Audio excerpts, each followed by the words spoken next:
that works. Cool. Thanks, Warren. Good morning, everyone. Happy to be here. Warren sent me an email about 6 months ago and said, I'd like to invite you to Duster Magic, and your topic is, what's on Erickson's iPad? Well, how do you say no to that, right? That you have to think hard about that. As I thought about Erickson's theory of human development, of child development, and what its relevance might be for media designers, I thought, well, we're going to do a quick crash course on that, which I will do. But what I'm really interested in is what Erickson had to say about creativity and the connection between childhood and creativity. And given that his theory is a lifespan development theory, what that might mean to us as adults who are developing for young children. So that's the direction I'm going to take. And as Warren said, Patrick Dixon is here. He's going to provide some follow-up comments to my remarks. The last time Patrick and I were together prior to last night was 23 years ago at the University of Wisconsin in Madison at my doctoral defense. And you know, this presentation feels almost as high stakes as that one did. I'm going to have a little magic here, or my PhD could turn to dust. So we're going to see if I can pull that off. And because Erickson was very interested in relationships and the mutuality of relationships and context, I thought I'd just quickly kind of retell the story that Warren just told about the connections between all of us. I met Patrick when I was the administrator of the Woodland Montessori School in Madison, Wisconsin. He was the parent of 2 boys that were coming to the program, was wildly excited about this Apple II computer, couldn't stop talking about what could happen with this computer. Convinced us to buy a computer at the school, and the only way we could make that work was that it was in my office part of the time for administration, and then we wheeled it into the classroom to try and see what we could do with that. I happened to mention to Patrick one day that I was really mulling over the possibility of going back to school for my doctorate. The next morning, an application package for the University of Wisconsin-Madison was on my desk, and the rest is history. There's also a little piece here, Practicing What You Teach, which came from Family Computing, I think, Patrick, which shows Patrick and his 2 young sons working at a computer. So in the very earliest days of all of this, Warren and my mentor was at this already and thinking hard about these technologies, and then went on to Michigan State University, actually semi-abandoned me just before I was done, but returned in time for my defense. Warren and I met in Pittsburgh to take a ride into Pittsburgh for Fred Rogers' event, started talking about our doctoral programs, and discovered that we had the same advisor. So lots of fun there. And at the very bottom, you can barely see it, but there's a citation from 1987. The first professional publication I had was myself, Karen Borg, and Patrick, Computers in Early Childhood Education, in the Journal of Research in Childhood Education. So we go back a long way, and these thoughts about technology have been percolating since then. At App Camp in 2011, Warren did a presentation, a kind of a speed march through child development theory and what its implications are for media designers. And he talked about Maslow and Skinner, certainly Piaget, Montessori, Vygotsky. But he didn't talk about Erik Erikson. So I've invited Eric to the party. I think he really needs to be here as part of this conversation. Let me just tell you briefly about Erikson Institute and what we're all about. Our values are based on relationship-based education, a commitment to social justice, certainly an awareness of, an honoring of diversity in all its forms. Perhaps related to this conversation this morning, most important is the understanding of the complexity of human development, social development, the context in which children grow, develop, and learn, and then a commitment to high standards and excellence. I think this vision statement of Erickson is particularly pertinent to all of us this morning. Our vision is that every adult who works with young children or on their behalf will be knowledgeable, aware, skilled, and alive to the possibilities of each child's life. I think those last words are really powerful. Alive to the possibilities of each child's life. Well, in your work in children's media, that would be a great mantra as well, right? Stay alive to those possibilities. Erik Erickson's belief in the complexity and resilience of children and in the importance of mutuality in relationships led the founders of the Institute to name it in his honor. When I came to Erickson 3 years ago, I heard this phrase said over and over and over again as the answer to all questions. Well, it all depends. And at first I thought it was a way to dodge answering very difficult questions. Then I've come to realize that it really is about complexity. There are no easy answers when it comes to child development. It does all depend. We have to look at all the factors, look at the environment, look at the social environment, look at the relationships, if we're really going to make a difference in young children's lives. A little of my context, and the context really that we're all operating in right now. I'm the Director of Distance Learning at Erikson Institute. I really am, my work for many, many years has been in using technology as tools for teacher education and professional development. More recently, working with the Rogers Center on the NAUIC and Fred Rogers Center Joint Position Statement on Interactive Technology Tools. This has been a 2.5-year process. As Warren mentioned, he's been involved in this. I was at the NAUIC conference last week. I still have boot marks up and down my back from being stomped on by the forces of no tech. And particularly as you were talking about an app for very young children, for babies. Boy, that's a hard topic conversation to have at NAUIC right at the moment. But we're working on that. Actually, the final draft of the statement is at NAUIC right now and in final edit. It will go to the Board of Directors, the Advisory Board in January. We're expecting an early 2012 rollout of that statement. I will be so delighted to have it done because I'm really interested in the implementation of it. Enough fussing about what it should say. Let's get on to what it means and what we should do. So that's important to me. A number of you in the room also have been involved in the Fred Rogers Center Framework for Quality Digital Media for Young Children. And it's really been interesting for me working on both of those things to see the intersection and how one has informed the other. But really the core of both efforts is around grounding this in child development. And who better example of grounding media work in child development than Fred Rogers, who was a student of child development and was very intentional about all of that. Then we had the perfect storm in the last couple of weeks, right? American Academy of Pediatrics comes out with the latest statement, a kind of slightly updated version of their 1999 statement. Those of us who are interested in every device in this room that is not a television scratched our heads and what are we doing in 2011 still only talking about passive television? Do we need to talk about passive television? Yes. Do we only talk about that? I think we missed an opportunity. So that's out there. Warren and Scott and others have been blogging like crazy about that and what we do about that. Common Sense Media, maybe 2 weeks ago, released their report 0 to 8 Children's Media Use in America, some alarming statistics about how much time young children are spending in front of screens and what that might mean. So it's all important and it's all part of this context for this conversation. And then just last week, the Cooney Center at Sesame Workshop released Taking a Giant Step, a blueprint for teaching young children in a digital age. If you haven't seen that report yet, go to Cooney Center and download that. To me, this is one of those full circle ones, because I started at the top talking about technology for teacher education, and we ended with Cooney Center talking about technology for teacher education and preparing teachers to use technology with young children through the use of technology. I think that's an exciting opportunity, and the need for digital literacy. If there's one thing that we're learning in the NAUIC Fred Rogers process is that we hold teachers in high esteem, but we also recognize that teachers are going to need a lot of help to become more digitally literate and be ready to really do the kinds of things everyone in this room imagines can happen with technology. So we've got some work to do, but we can get on with that. Since I've been a senior fellow at the Rogers Center, I have never given a single presentation where I haven't brought Fred into the room because it's just so powerful to do that. You may know this quote, "I went into television because I hated it so, and I thought there was some way of using this fabulous instrument to be of nurture to those who would watch and listen." Now that's great advice, and I've used this very quote for every speech at NACI in the last 2 years about a position statement. You don't have to love technology to know that we have to figure it out. This is the world, this is the context, right, that young children are living in. These are tools of the culture.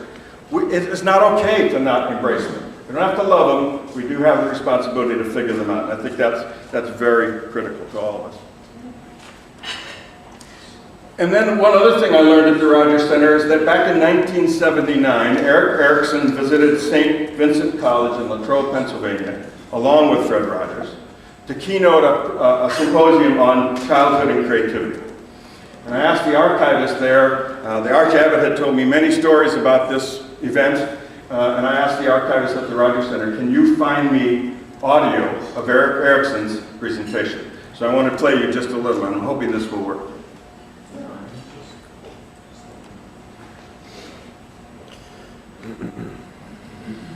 Well, friends, when one is charged with an evening's presentation on a grand subject such as childhood and creativity, one always more or less systematically looks around for a fitting opening quotation from somebody who ought to know. After extensive search, I finally found one such quotation, and I found it right here on our program, where Fred Rogers is quoted as saying, "At the root of all art and science there exists a gap between what the world is like and what the human creator wishes and hopes for it to be like. Our unique attempt to bridge that gap in each of our lives seems to me to be the essence of the reason for human creativity." Powerful, right? So we have Erickson quoting Fred Rogers. I think that's pretty amazing. If you've ever been to London, and some of you are working in London, then you've been in the tube and you've seen the signs, "Mind the gap." This is our responsibility. We have to mind the gap, right? If we accept that this gap is there, then it falls to us to mind it, to take care of it. Just for the record, we have Chip Donohue quoting Erickson quoting Fred Rogers. Not bad. And then we're going to have Patrick Dixon quoting Chip Donohue quoting Erickson quoting Fred Rogers. This only happens at Duster Manor. Yeah, there's no place else you're going to get this. It's not easy to do this, folks.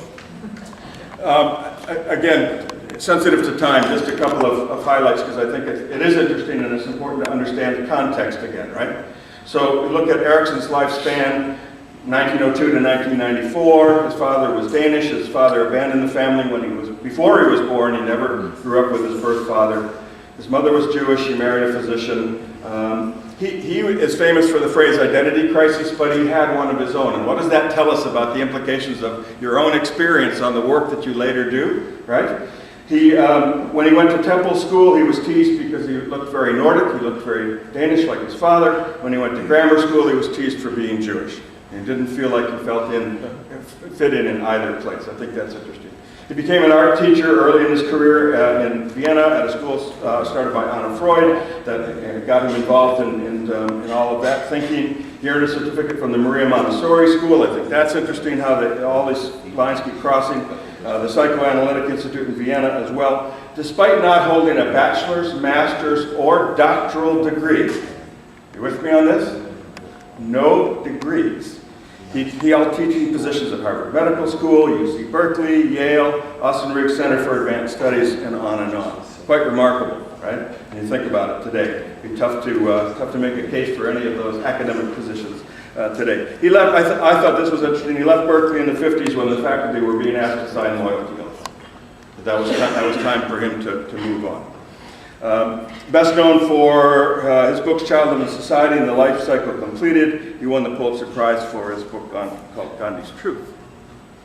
Now here's the big map, and we could spend lots of time thinking about this. I'm going to do very quickly, just because the implications of his theory I think are related to. So he talks about ages and stages. This was a lifespan theory that really pushed on the Freudian understandings in the earliest years. There's these developmental struggles that happen at each stage. It's how you manage and make your way through that developmental struggle that determines outcomes. This can look like a polarity, right? Basic trust versus basic mistrust. We're on either end of the continuum.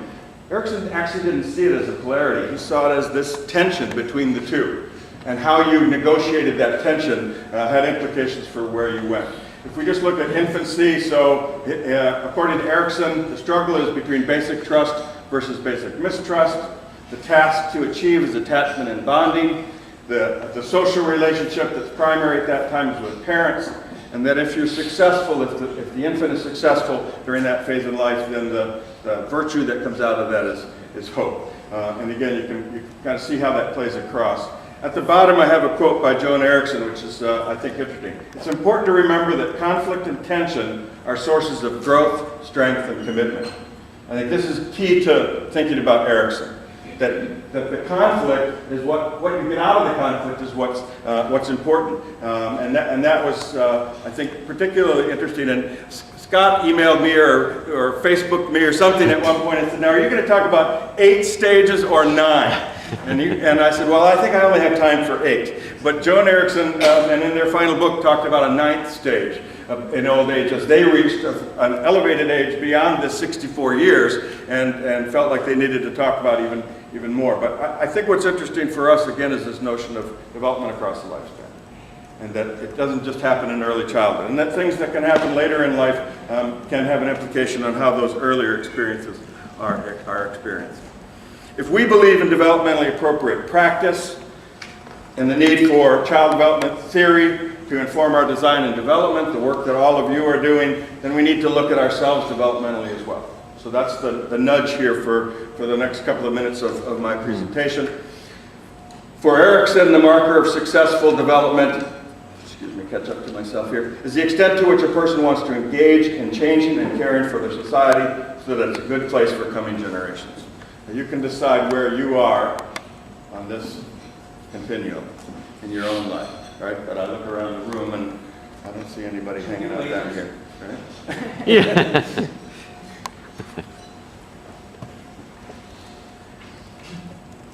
Alfred Einstein was someone that Erickson wrote about a lot and seemed to me, as I went back and did some reading and thinking, to be someone he held up as an example of connecting childhood and creativity, of connecting brilliance and genius with early experience.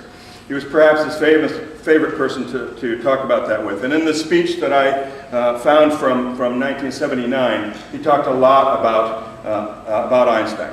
He said, "One can celebrate all at once a childhood leading to unique creativity and a man's singular understanding of what the link of childhood and maturity can mean." I think that's really a powerful idea, and I love the photo of Einstein, and I love his quote, "Life's like a bicycle. To keep your balance, you have to keep moving."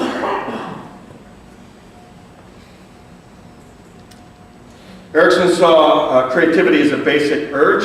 This is something that all humans had. He talked about Einstein's innate sense of wonder and how that kept his affinity for play and learning alive throughout his life, how his childhood had fostered his imagination, trust, and his intellect. And then he posed questions that I will bring from Erickson to all of us. Might it be that adults who are best able to play, to create through their work, are those who maintain a questioning curiosity and wonder? Good reflective question for all of you, right? Might the reason that you're in this room as a media creator be that you're able to do that? Do they keep their senses alive, trusting them, and the observations that come from them? Interesting thoughts for all of us in the creative work that we're doing. Erickson called Einstein a childlike adult. He retained the quality of childlikeness as opposed to childishness ascribed only to rare persons in history. And the distinction for Erickson of childlikeness, right, the ability to keep that child inside you alive and have that child inform your thinking and your work is so important. Einstein's whole development confirms the vital importance of the right to play and the unique relationship between play and development of creativity.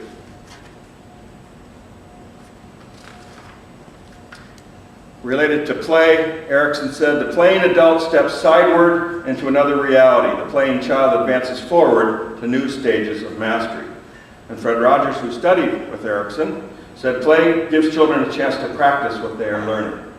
I like those. And Erickson also talked about how the child plays, the adolescent is wild, the adult is a philosopher. So, in theory, we've reached the philosophical stage. Another quote. No, sorry. I hope. Somebody want to help me with this, and I'll keep talking. Should be an audio clip there. I'll read it if I have to, but it's so much more fun to hear some audio? Yeah, we're in. It's just getting it to play.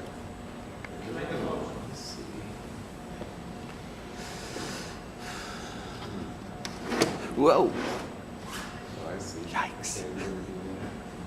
Yeah, we should Keyboard be able to cut. just click on it. I propose a theory that the child's play with toys is the infantile form of the human ability to deal with the experience by creating model situations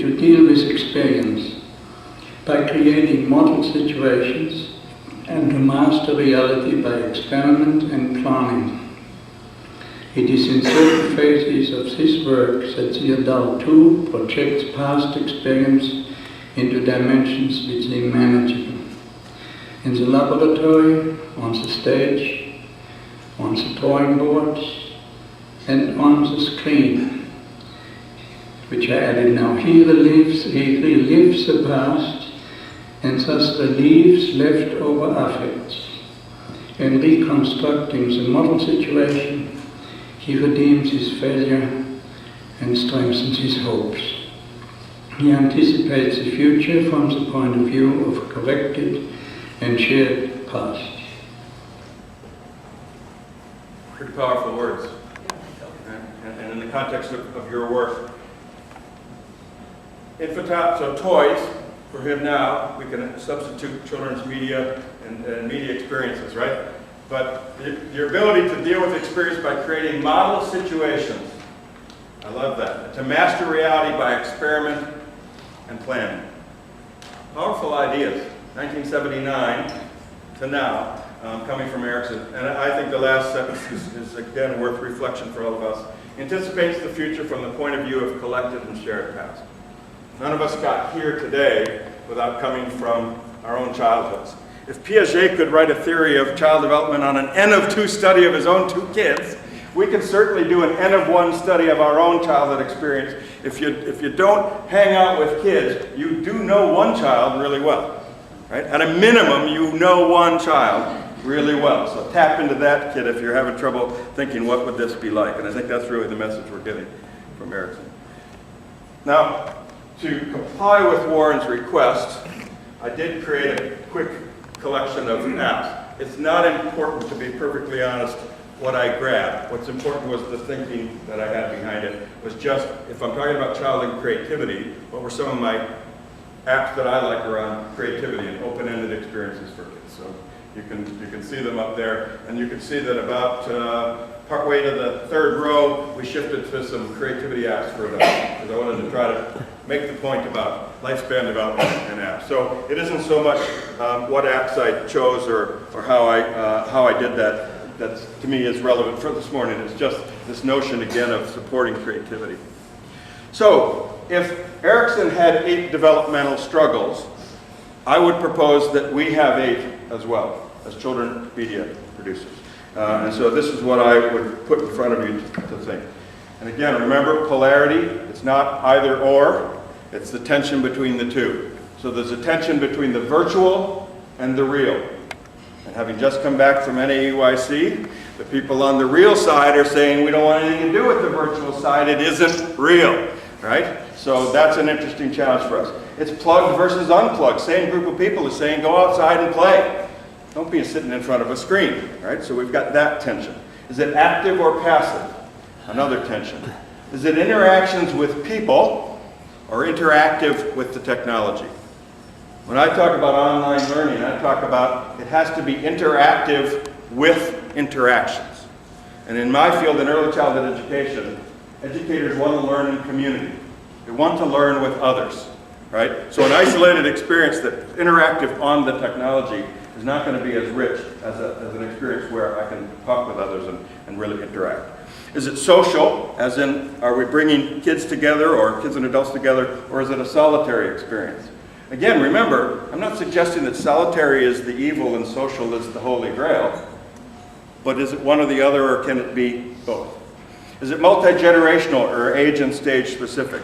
I think one of the things I'm most excited about in the last 2 years working with the Rogers Center is this idea of joint media engagement. Can we use technology to bring children and adults back together? Instead of, here, go take the iPhone, sit in the back seat and stay busy, can the iPhone app actually encourage me to sit down with my child and engage? There's a powerful opportunity here I think we ought to be thinking about. Are we talking about apps that get the kids to lean in, right? Or lean back? Well, I'm a big lean in lifespan learning person. I want experiences that people will really lean in and get into. So we've got that. And then the last one, of course, has to do with multi-touch. Once we could swipe instead of type, we changed the game for young kids, right? But we still are confronted with that continuum. And then, of course, we wouldn't be here without this tension between is it magic or is it dust. So a couple of takeaways here on my thoughts about Erickson and the work that you're all doing. We need to embrace lifelong but also life-wide learning, because we have this rare opportunity because of technology to think about where we learn, how we learn, when we learn. Patrick was talking last night about the importance of really thinking about out-of-school experiences and how that implicates children and their learning, and I think that's exactly right. It's across life. We need to create technology tools that allow us to play and learn with anyone, anytime, in any place, at our own pace, on any device. We can already do that, but doing it and making it happen and really connecting people, that's a big idea. And again, in my world in online learning, this is very powerful. I'm working with teachers who are working full-time in the classroom with young kids. They can't come to Erikson Institute and earn their master's degree during the day. I've got to create a different environment for that to happen. We need to leverage digital convergence, and the Swiss Army knife metaphor is obvious. But in a smartphone, you have living next to each other every media we've ever had in an individual device before. If we've got that kind of proximity, media proximity, what do we do with that? How do we take advantage of that? How do we ignite that? I think that's great. And Erickson talks about blatantly connecting childhood and creativity, understanding the two. And again, my nudge to all of you is this notion of keeping the child inside you alive. And I'm going to let a couple of favorite folks end this for me with some quotes. Maria Montessori said, "There's not an adult who is not made by the child he once was." My favorite quote for the rationale behind reflective practice. Why do we have teachers of young children become reflective practitioners? Because you need to understand your own past so that you can begin to understand the work of others and the experiences of the kids. Fred Rogers said, "The child is in me still, and sometimes not so still." I would like to encourage those of you who are in the development and creation of children's media to make sure the kid inside of you is never still. Never still. Let that child rummage around and have fun and play and explore and understand. That would be a great way to honor Fred's work, but also to keep that inner child going. Well, I do think I owe you somebody else's quote. And so let me add my favorite quotation, this one from William Blake, which blatantly connects childhood and creativity. He said, "The child's toys and the old man's reasons are the fruits of the two seasons." Thank you. So I'll leave you with the number one question at Erikson Institute. Is it dust or magic? Well, it all depends.